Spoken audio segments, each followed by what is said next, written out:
Welcome to yo-yo TV. ఉమ్మడి మెదక్ జిల్లాలోని మొత్తం 10 నియోజకవర్గాలలో అత్యంత కీలకమైనది, రాజకీయంగా ప్రాధాన్యత ఉన్నది సంగారెడ్డి నియోజకవర్గం. ఒకప్పటి కాంగ్రెస్ కంచుకోటలో నేడు తెరాస జెండా ఎగురుతోంది. మాజీ మంత్రి హరీష్ పర్యవేక్షణలో కారు బలం పెంచుకుంటుంది. అయితే ఎట్టి పరిస్థితుల్లో రాజకీయ పునర్వైభవం సాధించాలని చూస్తున్న కాంగ్రెస్ నేత జగ్గారెడ్డి తెరాసకు గట్టి పోటీ ఇస్తున్నారు. కాగా ఆయన మాస్ లీడర్ కావడంతో ఇక్కడ కారు వర్సెస్ హస్తం పోరు హోరాహోరీగా కనిపిస్తోంది. కాగా 2018 ఎన్నికలలో ఎవరు గెలుస్తారో ఒకసారి తెలుసుకుందాం.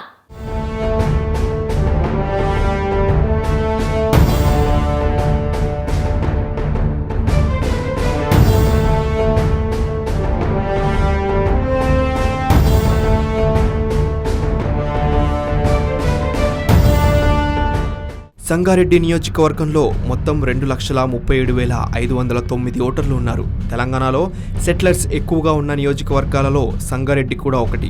కొత్త జిల్లాగా మారడంతో సంగారెడ్డి ప్రాధాన్యత మరింత పెరిగింది. ఈ నియోజకవర్గం హైదరాబాద్ మహానగరానికి దగ్గరే ఉండడంతో పట్టణ విస్తరణ శరవేగంగా జరుగుతుంది. కాగా సదాశివపేట్, కొండాపూర్, కంది, సంగారెడ్డి టౌన్లు ఈ నియోజకవర్గ పరిధిలో ఉన్నాయి. 1957లో సంగారెడ్డి నియోజకవర్గం ఏర్పడిన నాటి నుండి కాంగ్రెస్కు కంచుకోట. 1957 నుండి 1979 వరకు ఇక్కడ కాంగ్రెస్ పార్టీది ఏకఛత్రాధిపత్యం కొనసాగింది. 1983 టీడీపీ హవాలోనూ ఇక్కడ కాంగ్రెస్ పట్టు నిలుపుకుంది. 1994లో మొదటిసారిగా టీడీపీ అభ్యర్థి కె సదాశివరెడ్డి కాంగ్రెస్ ఎమ్మెల్యే రామచంద్రారెడ్డిపై గెలిచి కాంగ్రెస్కు చెక్ పెట్టాడు.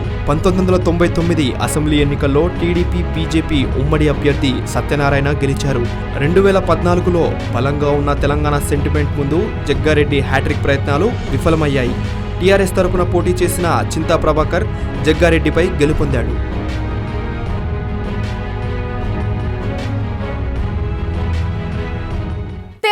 అభివృద్ధి మంత్రంను నమ్ముకున్న తాజా మాజీ ఎమ్మెల్యేను అడుగడుగునా సమస్యలు వెంటాడుతున్నాయి.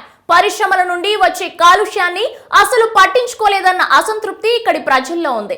పట్టణీకరణ నియోజకవర్గం కావడంతో రోడ్లు, డ్రైనేజీలు అన్ని సమస్యలుగా మారాయి. టీఆర్ఎస్ ప్రభుత్వం హయాంలో హరీష్ రావు ప్రత్యేక సహకారం అందించిన దాన్ని అందిపుచ్చుకొని ప్రజలకు చేరువ చేయడంలో తాజా మాజీ ఎమ్మెల్యే కొంత వెనుక పడ్డారనే ప్రచారం ఉంది. నియోజకవర్గ పరిధిలో కంది సమీపంలో ఐఐటి హైదరాబాద్ ఏర్పాటు కావడంతో అంతర్జాతీయ స్థాయిలో గుర్తింపు లభించినట్లయింది. నియోజకవర్గ పరిధిలోని ఎద్ద మైలారంలో ఆయుధ కర్మాగారం ఏర్పడటంతో ఉద్యోగ ఉపాధి అవకాశాలు మెరుగుపడ్డాయి. అలాగే పటాన్ చెరు పారిశ్రామిక ప్రాంతంలో మెడికల్ డివైస్ పార్క్ ఏర్పాటవుతోంది. ఇది పూర్తి అయితే సంగారెడ్డి పారిశ్రామిక అభివృద్ధికి ఎంతో తోడ్పాటు అవుతుంది. ఉపాధి అవకాశాలు మెరుగుపడే అవకాశం ఉంది. 2014 ఎన్నికలలో హ్యాట్రిక్ మిస్ అయిన జగ్గారెడ్డి 2018లో ఎలాగైనా గెలవాలన్న పట్టుదలతో ఉన్నారు. టీఆర్ఎస్లో వర్గ విభేదాలు తనకు కలిసి వస్తాయని తాను నమ్ముతున్నారు.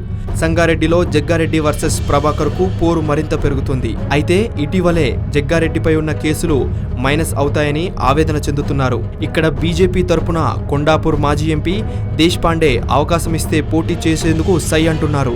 జగ్గారెడ్డి బరిలో ఉండటం కాంగ్రెస్ పార్టీ క్యాడర్తో పాటు ప్రజల్లో ఆదరణ పొందిన నేత కావడంతో అన్ని రకాలుగా తెరాసకు సమానంగా పోటీ ఇస్తున్నాడు. ఇక్కడ జగ్గారెడ్డిని ఓడించేందుకు టీఆర్ఎస్ పదునైన వ్యూహాలు రచిస్తోంది. ప్రభుత్వం చేపట్టిన కార్యక్రమాలు ప్రజల్లోకి తీసుకెళ్లే పని హరీష్ రావు తన భుజాన వేసుకున్నాడు. ఇక్కడ గెలుపు బాధ్యత హరీష్ తీసుకోవడం టీఆర్ఎస్ కు కలిసి వచ్చే అంశంగా చెప్పవచ్చు.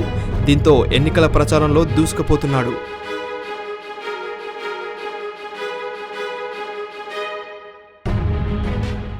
ఇలా ఎవరికి వారు గెలవాలన్న తపనతో ప్రజాక్షేత్రంలో ప్రచారంలో మునిగి తేలుతున్నారు. జగ్గారెడ్డి వంటి మాస్ లీడర్ దూకుడిని టీఆర్ఎస్ ఎంతవరకు నియంత్రిస్తుందో చూడాలంటే డిసెంబర్ 11 వరకు వేచి చూడాల్సిందే. హలో, మిమ్మల్నే. యోయో టీవీ యాప్ డౌన్లోడ్ చేసుకున్నారా? ఇంకా లేదా? మీ యాప్ స్టోర్ కి వెళ్ళి వెంటనే డౌన్లోడ్ చేసుకోండి.